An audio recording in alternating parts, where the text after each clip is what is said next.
ಒಂದೇ ದೇವಸ್ಥಾನದಲ್ಲಿ ಹಿಂದೂ ಮುಸ್ಲಿಂ ಭಕ್ತರು ಒಟ್ಟಿಗೆ ಪ್ರಾರ್ಥನಿಸುವ ಊರು ಅದು ಯಮನೂರು.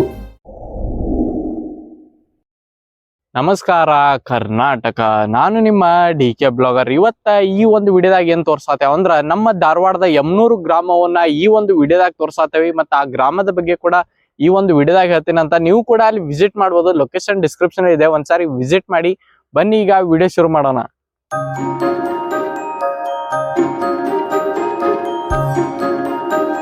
ಯಮನೂರು ಗ್ರಾಮವು ನವಲಗುಂದ ತಾಲೂಕಿನ ಸುಂದರ ಹಳ್ಳಿಯಾಗಿದೆ. ಧಾರವಾಡ ಜಿಲ್ಲೆ ನವಲಗುಂದ ತಾಲೂಕಿನಲ್ಲಿರುವ ಸುಂದರ ಯಮನೂರು ಗ್ರಾಮದ ಬಗ್ಗೆ ತಿಳಿದುಕೊಳ್ಳೋಣ. ಉತ್ತರ ಕರ್ನಾಟಕದ ಗ್ರಾಮೀಣ ಸೊಬಗು, ಕೃಷಿ, ಸಂಸ್ಕೃತಿ ಮತ್ತು ಶಾಂತ ವಾತಾವರಣ ಹೊಂದಿರುವ ಈ ಗ್ರಾಮವು ತನ್ನದೇ ಆದ ವಿಶೇಷತೆಯನ್ನು ಹೊಂದಿದೆ.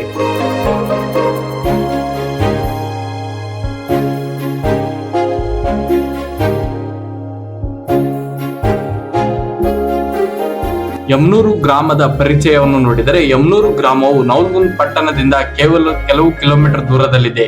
ಈ ಗ್ರಾಮವು ಕೃಷಿ ಪ್ರಧಾನ ಜೀವನ ಶೈಲಿಗೆ ಹೆಸರುವಾಸಿಯಾಗಿದೆ. ಗ್ರಾಮದ ಸುತ್ತಮುತ್ತ ಹಸಿರು ಹೊಲಗಳು, ರೈತರ ಪರಿಶ್ರಮ ಮತ್ತು ಪ್ರಾಕೃತಿಕ ಸೊಬಗಿನ ಮನಸೆಳೆಯುತ್ತದೆ. ಶಿಕ್ಷಣವನ್ನು ನೋಡಿದರೆ, ಗ್ರಾಮದಲ್ಲಿ ಶಿಕ್ಷಣದ ಮಹತ್ವವನ್ನು ಜನರು ಅರಿತಿದ್ದು, ಸಾಕ್ಷರತಾ ಪ್ರಮಾಣವು ಉತ್ತಮ ಮಟ್ಟದಲ್ಲಿದೆ. ಶಿಕ್ಷಣದ ಜೊತೆಗೆ ಕೃಷಿಯಲ್ಲಿ ಗ್ರಾಮಸ್ಥರು ತೊಡಗಿದ್ದಾರೆ. ಕೃಷಿಯೇ ಜೀವನದ ಆಧಾರ. ಯಮನೂರು ಗ್ರಾಮದ ಪ್ರಮುಖ ಉದ್ಯೋಗ ಕೃಷಿಯಾಗಿದೆ. ಜೋಳ, ಹತ್ತಿ, ಕಡಲೆ, ಗೋಧಿ ಸೇರಿದಂತೆ ವಿವಿಧ ಬೆಳೆಗಳನ್ನು ಇಲ್ಲಿ ಬೆಳೆಯಲಾಗುತ್ತದೆ. ಮಳೆ ಆಧಾರಿತ ಹಾಗೂ ನೀರಾವರಿ ಕೃಷಿ ಎರಡನ್ನೂ ಗ್ರಾಮಸ್ಥರು ಅನುಸರಿಸುತ್ತಾರೆ. ಕೃಷಿಯೇ ಗ್ರಾಮದ ಆರ್ಥಿಕ ಬೆನ್ನೆಲುಬು ಆಗಿದೆ.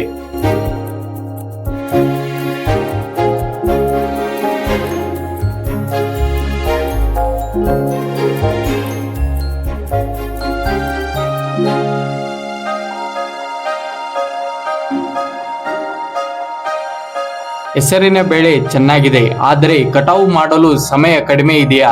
ಚಿಂತಿಸಬೇಡಿ, ಅದಕ್ಕಾಗಿ ಬಂದಿದೆ ನ್ಯೂ ಹಾಲೆಂಡ್ ಹಾರ್ವೆಸ್ಟರ್ TS 530. ಹೊಲದಲ್ಲಿ ವೇಗವಾಗಿ ಕೆಲಸ, ಧಾನ್ಯಕ್ಕೆ ಕಡಿಮೆ ನಷ್ಟ, ರೈತನಿಗೆ ಹೆಚ್ಚು ಲಾಭ. ಕಟಾವು ಅಂದರೆ ಈಗ ಕಷ್ಟವಲ್ಲ, ಸ್ಮಾರ್ಟ್ ಕೃಷಿಯ ಹೊಸ ಹೆಜ್ಜೆ. ನ್ಯೂ ಹಾಲೆಂಡ್ ಹಾರ್ವೆಸ್ಟರ್ TS 530 ಹೆಸರಿನ ಕಟಾವಿಗೆ ಹೊಸ ಶಕ್ತಿ. ಹೆಸರು ಇದು ಕೊಟ್ಟು ಹೋಗ್ರಿ, ನಂಬರ್ ಆಯ್ತ್ರಿ ಸರ್. ಹಂಗಿತ್ತಂದ್ರೆ ನಾವು ಇದು ಮಾಡ್ತೀವಿ.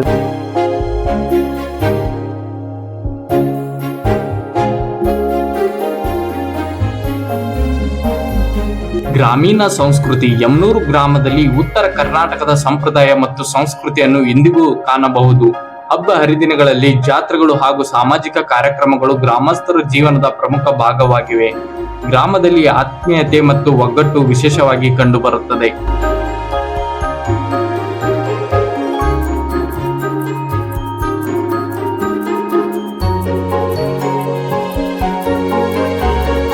ಪ್ರಕೃತಿಯ ಸೌಂದರ್ಯವನ್ನು ನೋಡಿದರೆ, ಹಸಿರು ಹೊಲಗಳು, ಬೆಳಗಿನ ಸೂರ್ಯೋದಯ, ಸಂಜೆಯ ಸಮಯ, ನಿಶಬ್ದ ವಾತಾವರಣ ಮತ್ತು ಗ್ರಾಮೀಣ ಜೀವನದ ಸರಳತೆ ಯಮನೂರು ಗ್ರಾಮದ ಪ್ರಮುಖ ಆಕರ್ಷಣೆಗಳಾಗಿವೆ.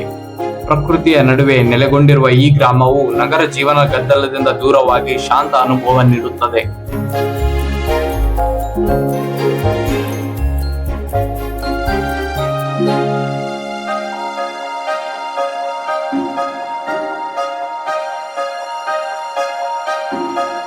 ಗ್ರಾಮದ ಪ್ರಮುಖ ವಿಶೇಷತೆಯನ್ನು ನೋಡಿದರೆ, ಶ್ರೀ ಚಾಂಗದೇವ್ ರಾಜ್ ಭಾಗಸವಾರ ಯಮನೂರು ಸಾಹೇಬರ ಕ್ಷೇತ್ರ.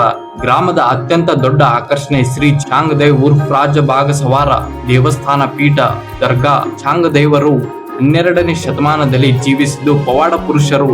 ಕೆಲವು ಕಥೆಗಳಲ್ಲಿ 14 ವರ್ಷಗಳ ಕಾಲ ಬದುಕಿದ್ದರು ಎಂದು ಪರಿಗಣಿಸಲಾಗುತ್ತದೆ. ಅವರು ಹುಲಿಯ ಮೇಲೆ ಸವಾರಿ ಮಾಡುತ್ತಿದ್ದರೆಂದು ನಂಬಿಕೆ ಇದೆ. ಇಲ್ಲಿ ದೇವಸ್ಥಾನ ಮತ್ತು ದರ್ಗಾ, ಮಸೀದಿ ಒಟ್ಟಿಗೆ ಇದೆ. ಹಿಂದೂ ಮುಸ್ಲಿಂ ಭಾವೈಕ್ಯತೆಗೆ ಪ್ರತ್ಯೇಕವಾಗಿ ಎರಡೂ ಸಮುದಾಯಗಳು ಭಕ್ತರು ಒಂದೇ ಜಾಗದಲ್ಲಿ ಪೂಜೆ ಮಾಡುತ್ತಾರೆ.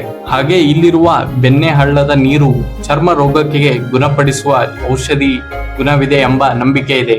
ಅದೇ ರೀತಿಯಾಗಿ ಈ ಒಂದು ಗ್ರಾಮದ ಬೆಣ್ಣೆಹಳ್ಳ ಮತ್ತು ಶ್ರೀ ಚಾಂಗದೇವ್ ಮಹಾರಾಜ್ ಅವರ ಒಂದು ದೇವಸ್ಥಾನದ ಬಗ್ಗೆ ಸಂಪೂರ್ಣ ಒಂದು ವಿಡಿಯೋ ಆಲ್ರೆಡಿ ಮಾಡೇವಿ, ಯೂಟ್ಯೂಬ್ ಚಾನಲ್ ಒಳಗೆ ಇದೆ. ನೀವು ಯಾರು ನೋಡಿಲ್ಲ ಅಂದ್ರೆ ಈಗಲೇ ಹೋಗಿ ನೋಡಿ. ಡಿಸ್ಕ್ರಿಪ್ಷನ್ ಅಲ್ಲಿ ಅದರದ ವಿಡಿಯೋ ಲಿಂಕ್ ಕೊಟ್ಟೇನಿ, ಆಲ್ರೆಡಿ ವಿಡಿಯೋ ಅಪ್ಲೋಡ್ ಆಗಿದೆ, ಚೆಕ್ ಮಾಡಿ ಒಂದ್ಸಾರಿ.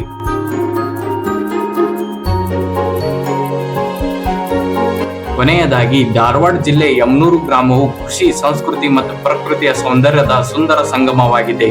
ಉತ್ತರ ಕರ್ನಾಟಕದ ಗ್ರಾಮೀಣ ಜೀವನವನ್ನು ಅರಿಯಲು ಬಯಸುವವರಿಗೆ ಯಮನೂರು ಗ್ರಾಮವು ಒಂದು ಉತ್ತಮ ಉದಾಹರಣೆಯಾಗಿದೆ. ಮತ್ತೆ ನಿಮ್ಗೆ ಈ ವಿಡಿಯೋ ಇಷ್ಟ ಆಗಿದ್ರೆ ಲೈಕ್ ಮಾಡಿ, ಸಬ್ಸ್ಕ್ರೈಬ್ ಮಾಡಿ, ಮತ್ತೆ ಬೆಲ್ ನೋಟಿಫಿಕೇಶನ್ ಆನ್ ಮೇಲೆ ಕ್ಲಿಕ್ ಮಾಡಿ ಅಂತ ಹೇಳ್ತಾ ನಾ ಮತ್ತೆ ಮುಂದಿನ ವಿಡಿಯೋದಲ್ಲಿ ಒಂದು ಒಳ್ಳೆ ಪ್ಲೇಸ್ ಜೊತೆ ಬರ್ತೀನಿ. ಅಲ್ಲಿವರೆಗೂ ಜೈ ಹಿಂದ್, ಜೈ ಕರ್ನಾಟಕ.